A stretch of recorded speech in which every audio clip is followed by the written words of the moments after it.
हाय। तो कल हम जब बस स्टॉप से आए थे तो हमने शू शॉप के ऊपर सेल देखी थी, तो आज अर्शु और मैं निकल गए वहीं के लिए। वो एक्चुअली शॉप परमानेंट बंद हो रही है, तो इसलिए उन्होंने बहुत ज़्यादा डिस्काउंट लगा दिया है वहाँ पे। फिर हमारी जाते ही वहाँ नज़र पड़ी शूज़ के ऊपर, जो कि मुझे नहीं लेने हैं, मेरे पास बहुत ज़्यादा हैं, बट ये शूज़ बहुत कंफर्टेबल थे, बहुत ज़्यादा सॉफ्ट थे। फिर हम वापस आए, मुझे कुछ समझ में नहीं आया। आके चटनी बनाई और छलियाँ बनाई, करेले, ये सब हम लेकर आए थे जब लास्ट घूमने गए थे। अभी ये छलियाँ भी सूखनी स्टार्ट हो गई, तो फाइनली आज इसे भून ही लिया गैस के ऊपर ही। मैंने कोयले पर सोचा था, बट आज फिर ऐसे ही बना लिया। फिर 2 करेले निकाले बनाने के लिए, और बनाना तो मैं चाहती थी अपनी सासू माँ के स्टाइल से, वो इतने टेस्टी होते हैं, बट वो ये उसमें ऑयल थोड़ा ज़्यादा डलता है। तो गर्मी ज़्यादा है, तो ज़्यादा ऐसे फ्राई मसाले वाला खाने का मन नहीं कर रहा। बट वो ऐसे करेले हैं कि उसके साथ किसी और सब्ज़ी की ज़रूरत ही नहीं है, वो इतने टेस्टी बनते हैं। उस चीज़ के साथ, उस करेले के साथ किसी चीज़ का कोई मुकाबला नहीं है, वो इतने टेस्टी होते हैं। बट फिर आज सिंपल बनाए, नेक्स्ट टाइम वो बनाऊंगी ऐसे सोच के। और साथ ही साथ सोच रही थी कि अर्शनूर के लिए क्या बनाऊंगी, कि वो तो करेले नहीं खाएगा, ना ही उसे टेस्ट करवाए हैं, और ये तो ज़्यादती हो जाएगी अगर उसे करेले खिला दिए तो बाद में वो कुछ और भी ना खाए। फिर मैंने कट करके नमक लगा के बाहर थोड़ी देर के लिए धूप में रखा। इतनी देर में चॉपिंग कर ली, थोड़ी थोड़ी सी रफली बना रही थी। हल्के से लहसुन डाले उसके अंदर, जो मैं अपने लिए बना रही थी। फिर प्याज और हरी मिर्च इस तरह से काट के बड़ी बड़ी डाल दी कि जल्दी बन जाए, गर्मी बहुत ज़्यादा है। और अर्शनूर के साथ उसको भी देखना होता है साथ साथ में। तो हस्बैंड आ गए थे, वो देख रहे थे उसे, बट फिर वो मुझे गुस्सा करते हैं कि अभी गर्मी बहुत ज़्यादा है, जल्दी वाला खाना बनाया करो, ज़्यादा टाइम मत लगाया कर।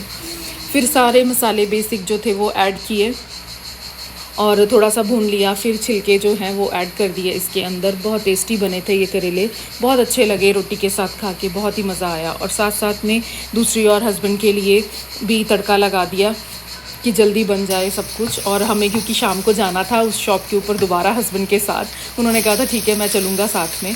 तो फिर प्याज और लहसुन भुने थोड़े से, फिर उसके अंदर एक छोटा सा टमाटर भी ऐड कर दिया और थोड़े थोड़े बेसिक मसाले ऐड कर दिए। और साथ के साथ वो करेले वॉश करके वो भी ऐड कर दिए। तो इधर मेरे भी ऑलमोस्ट ये जो छिलके थे वो बन गए थे। इन्हें अच्छे से भुनने दिया, फ्राई किया बिल्कुल क्रिस्पी होने तक। फिर इसके अंदर अचार और अचार का मसाला ऐड किया। इससे ये इतने टेस्टी हो जाते हैं, बहुत ही ज़्यादा अच्छे लगते हैं रोटी के साथ, एकदम टेस्ट चेंज हो जाता है, बहुत ज़्यादा अच्छे बनते हैं ऐसे। फिर हस्बैंड के लिए भी बन गए, तो प्याज थोड़े से जल गए थे। फिर रोटियां बनाई मैंने फटाफट से, और अर्शु के लिए भी राइस नूडल बनाए। फिर मैंने ट्राई किए, बहुत कमाल के बने थे, बहुत ही ज़्यादा टेस्टी थे, बहुत मज़ा आया खा के। और इतने टाइम बाद मिलते हैं तो और भी ज़्यादा टेस्टी लगते हैं क्योंकि एक साल में एक बार शायद या 2 बार मुश्किल से जब भी दिख जाए, मिल जाए तो हस्बैंड ही लेकर आए थे ये।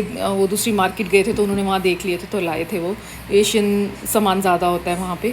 फिर अर्शु के लिए राइस नूडल बनाए बॉईल करके, सिर्फ वेजिटेबल्स ऐड किए और 1 चम्मच टोमेटो केचप, और फ्राई नहीं किया था इसे, बट उसे काफ़ी अच्छे लगे इस तरह से। और फिर मैंने अपने वाले जो बनाए थे करेले के छिलके, ये ट्राई किए, बहुत ज़्यादा टेस्टी बने थे, बहुत मज़ा आया खा के। दिन बन गया इसे खा के। और मैं नॉर्मली 1 रोटी खाती हूँ, कल 2 खा गई इसके साथ। फिर उसके बाद हस्बैंड के साथ चले गए हम। वही हुआ जिस बात का डर था, वही शूज़ उन्होंने ज़बरदस्ती मेरा माइंड वॉश कर दिया बोल बोल के कि ये ले, इतने सस्ते लगे हुए, इतने अच्छे हैं, इतने अच्छे हैं, बहुत कंफर्टेबल हैं, ले ले ले ले। प्रॉब्लम ये नहीं है कि लेने की, मेरे पास जगह ही नहीं है रखने की, और मेरे पास 15 से 20 शूज़ हो चुके हैं और 3 शूज़ ले लिए।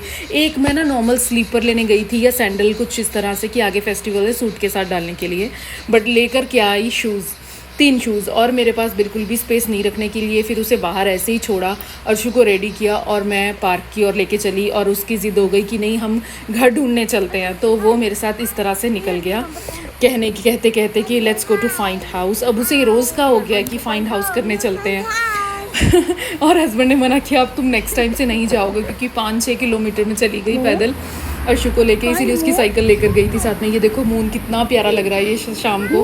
अर्शु को दिखाया कहाँ है मून, तो उसने फाइंड किया। फिर हम काफ़ी घूमने के बाद, 6 किलोमीटर चलने के बाद उसी रोड के ऊपर आ गए। मैं आफ्टरनून से ही चाहती थी कि आज लिडल जाऊंगी, अर्शु के लिए एक वाटर बॉटल लेकर आनी है, बट उस रोड के ऊपर ही पहुंच गए। फिर हम लिडल पहुंच गए, बॉटल तो नहीं मिली, बट और बहुत सामान ले लिया। ये ग्रेप्स का बनता है यहाँ पे, बहुत ज़्यादा टेस्टी होता है। फिर अर्शु अपने डोनट्स के और आ गया, और मैंने यहाँ बड़े सुंदर सुंदर से चॉपिंग बोर्ड देखे, बट लिया कोई नहीं क्योंकि मुझे वुडन का चाहिए इसलिए। और फिर अर्शु को आइसक्रीम लेके दी, बाहर बैठ के खाई अर्शु ने आराम से, उसे खिलाई वहाँ पे। फिर 9 बज गए थे, और फिर मैंने अर्शु का अब जल्दी जल्दी खा और चलते हैं। फिर क्लीन किया उसका फेस, हाथ, और फिर हमने की वापसी। और यहाँ रात को कोई डर नहीं है, चाहे 10 बजे आओ या 2 बजे, कितने बजे भी आओ कोई प्रॉब्लम नहीं है। इंडिया में तो 7 बजे के बाद कभी घर से बाहर ही नहीं निकलते थे। फिर जो सामान लिया, जो फ्रिज में रखने वाला था, वो आते ही पहले तो सेट किया। गर्मी से बुरा हाल हो रहा था, फिर अर्शु को नहलाया और फिर उसे सुलाया।